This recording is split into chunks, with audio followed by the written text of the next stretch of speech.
युद्ध में शिव गणों से पराजित हो देवताओं का पलायन, इंद्र आदि के पूछने पर बृहस्पति का रुद्रदेव की अजेयता बताना, वीरभद्र का देवताओं को युद्ध के लिए ललकारना, श्री विष्णु और वीरभद्र की बात की। ब्रह्मा जी बोले, उस समय शिव तत्व रूपी आत्मवाद में रत विष्णु पर हंसते हुए इंद्र हाथ में गदा धारण कर देवताओं को साथ लेकर वीरभद्र से युद्ध करने के लिए तत्पर हो गए।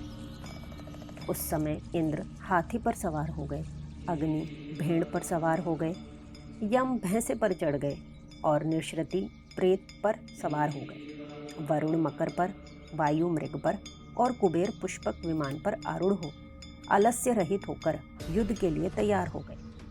इसी प्रकार प्रतापी अन्य देव समूह, यक्ष, चारण तथा गुहयक भी अपने अपने वाहनों पर आरूढ़ होकर तैयार हो गए। उन देवताओं के उद्योग को देखकर रक्त से सने हुए मुख वाले वे दक्ष अपनी पत्नी के साथ उनके पास जाकर कहने लगे। दक्ष बोले, हे देवगणों, मैंने आप लोगों के ही बल से इस यज्ञ को प्रारंभ किया है, क्योंकि महातेजस्वी आप लोग ही सत्कर्म की सिद्धि के लिए प्रमाण हैं। ब्रह्मा जी बोले, दक्ष की उस वचन को सुनकर इंद्र आदि सभी देवगण युद्ध करने के लिए तैयार हो निकल पड़े। तदनंतर समस्त देवगण तथा इंद्र आदि लोकपाल शिवजी की माया से मोहित होकर अपनी अपनी सेनाओं को साथ लेकर युद्ध करने लगे। उस समय देवताओं तथा शिवगणों में महान युद्ध होने लगा। वे तीखे तोमर तथा बाणों से परस्पर युद्ध करने लगे। उस युद्ध महोत्सव में शंख तथा भेरियां भजने लगीं और बड़ी बड़ी दुंदुभियां, नगाड़े तथा डिमडिम आदि बजने लगे। उस महान शब्द से उत्साह में भरे हुए समस्त देवगण लोकपालों को साथ लेकर उन शिव गणों को मारने लगे। हे मुनिश्रेष्ठ, इंद्र आदि देवताओं एवं लोकपालों ने भृगु के मंत्र बल से प्रभाव से शिवजी के गणों को परांगमुख कर दिया। उस समय याज्ञिक भृगु जी ने दीक्षा ग्रहण किए हुए दक्ष के तथा देवताओं के संतोष हेतु और यज्ञ की निर्विघ्न समाप्ति के लिए उन शिव गणों का उच्चाटन कर दिया। इस प्रकार अपने गणों को पराजित देखकर वीरभद्र क्रोध में भर उठे और भूत प्रेत तथा पिशाचों को पीछे करके वे महाबली वीरभद्र बैल पर सवार सभी शिवगणों को आगे करके स्वयं त्रिशूल लेकर देवताओं को गिराने लगे। सभी शिवगणों ने भी त्रिशूल के प्रहारों से शीघ्रतापूर्वक देवताओं, यक्षों, साध्य गणों, गुहयकों तथा चारणों को मार डाला। गणों ने तलवारों से कुछ देवताओं के 2 टुकड़े कर दिए, कुछ को मुदगरों से पीट डाला और कुछ को घायल कर दिया। इस प्रकार सभी देवता पराजित होकर भाग चले और एक दूसरे को रणभूमि में छोड़कर देवलोकों को चले गए। उस अत्यंत भयानक युद्ध में महाबली इंद्र आदि लोकपाल आदि ही धैर्य धारण करके उत्साहित होकर खड़े रहे। उस समय इंद्र आदि समस्त देवता एकत्रित होकर विनय भाव से युक्त हो उस युद्ध स्थल में बृहस्पति जी से पूछने लगे, हे गुरु, हे बृहस्पति, हे तात, हे महाप्राज्ञ, हे दयानिधे, शीघ्र बताइए, हम लोग यह पूछते हैं कि हमारी विजय किस प्रकार होगी। बृहस्पति जी बोले, हे इंद्र, भगवान विष्णु ने पहले जो कहा था वह सब आज घटित हो गया। मैं उसी बात को कह रहा हूँ, सावधानी पूर्वक सुनिए। समस्त कर्मों का फल देने वाले जो कोई ईश्वर है, वे भी अपने कर्ता शिव का भजन करते हैं। वे अपने कर्ता के प्रभु नहीं हैं। न मंत्र, न औषधियाँ, न समस्त आभिचारिक कर्म, न लौकिक पुरुष, न कर्म, न वेद, न पूर्व मीमांसा, न उत्तर मीमांसा तथा न अनेक वेदों से युक्त अनान्य शास्त्र ही ईश्वर को जानने में समर्थ होते हैं, ऐसा प्राचीन विद्वान कहते हैं।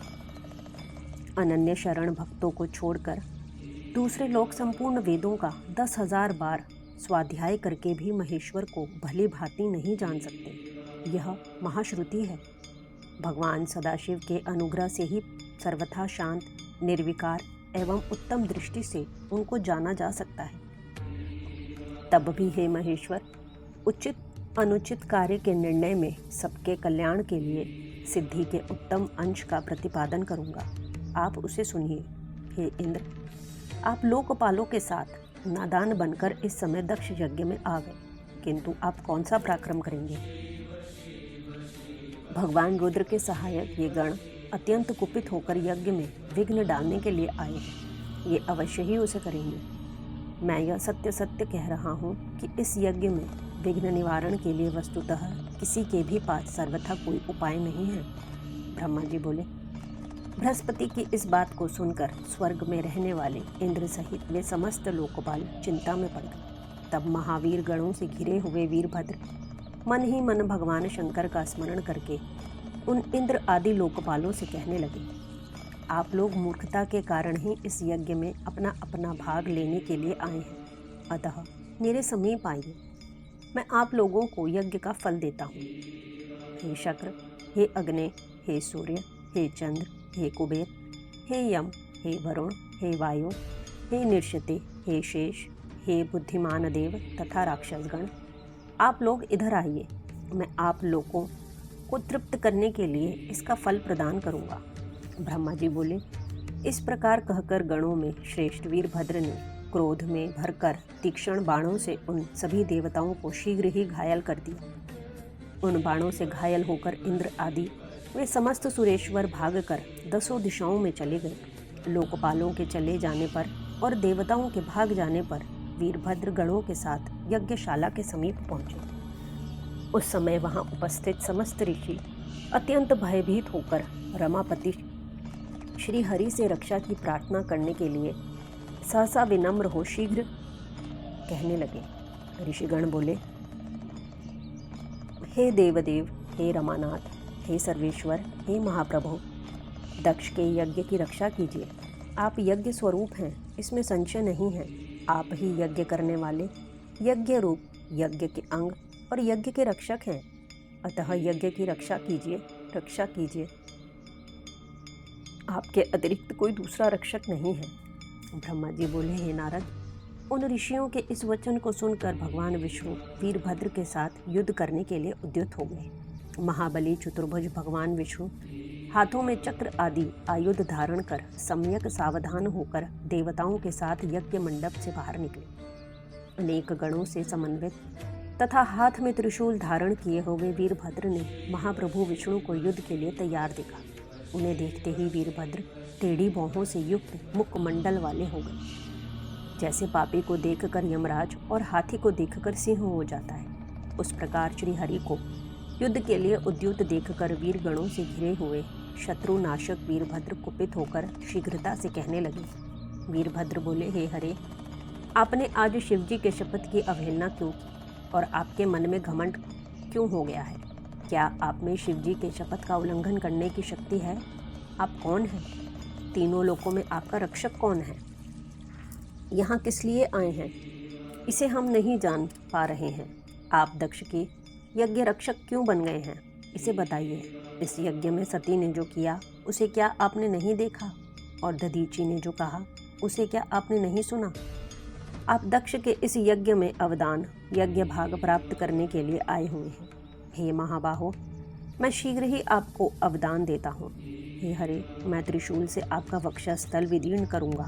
आपका कौन रक्षक है, वे मेरे समक्ष आए। मैं आपको पृथ्वी पर धराशायी करूँगा, अग्नि से जला दूंगा और पुनः दग्ध हुए आपको पीस डालूंगा। हे हरे, हे दुराचारी, हे महेश विमुख, हे अधम, क्या आप शिवजी के पावन महात्म्य को नहीं जानते? फिर भी हे महाभाव, आप युद्ध की कामना से आगे स्थित हैं। यदि आप इस युद्ध भूमि में खड़े रह गए तो मैं आपको उस स्थान पर भेज दूंगा जहाँ से पुनः लौटना संभव नहीं है। ब्रह्मा जी बोले, हे नारद, उन वीरभद्र की इस बात को सुनकर बुद्धिमान सुरेश्वर विष्णु प्रसन्नतापूर्वक हंसते हुए कहने लगे, हे वीरभद्र, आज आपके सामने मैं जो कह रहा हूँ उसको सुनिए। आप मुझ शंकर के सेवक को रुद्र विमुख मत कहिए। कर्म में निष्ठा रखने वाले अज्ञानी इन दक्ष ने मूर्खतावश पहले मुझसे यज्ञ के लिए बार बार प्रार्थना की थी। मैं भक्त के अधीन हूँ और वे भगवान महेश्वर भी भक्त के अधीन हैं। हे तात, दक्ष मेरे भक्त हैं, इसलिए मैं यज्ञ में आया हूँ। रुद्र के कोप से उत्पन्न होने वाले हे वीर, हे महान प्रताप के आलय, हे प्रभु, आप रुद्र तेजस स्वरूप हैं। आप मेरी प्रतिज्ञा सुनिए। मैं यज्ञ की रक्षा के लिए आपसे युद्ध करूंगा और आप भी इस यज्ञ के विध्वंस के लिए मुझसे युद्ध कीजिए। जो होनहार होगा वह होगा। मैं अवश्य ही पराक्रम प्रकट करूँगा। विष्णु जी के इस प्रकार कहने पर महाबाहु वीरभद्र ने हंसते हुए कहा, हे विष्णु, मैं आपको अपने प्रभु शिव का प्रिय जानकर अत्यंत प्रसन्न हूँ। तदनंतर गणों में श्रेष्ठ वीरभद्र ने प्रसन्नतापूर्वक हंसते हुए बड़े विनय से भगवान विष्णु से कहा, हे महाप्रभु, मैंने आपके भाव की परीक्षा के लिए ही ऐसा वचन कहा था। अब मैं यथार्थ बात कर रहा हूँ, उसको आप सावधानी पूर्वक सुनिए।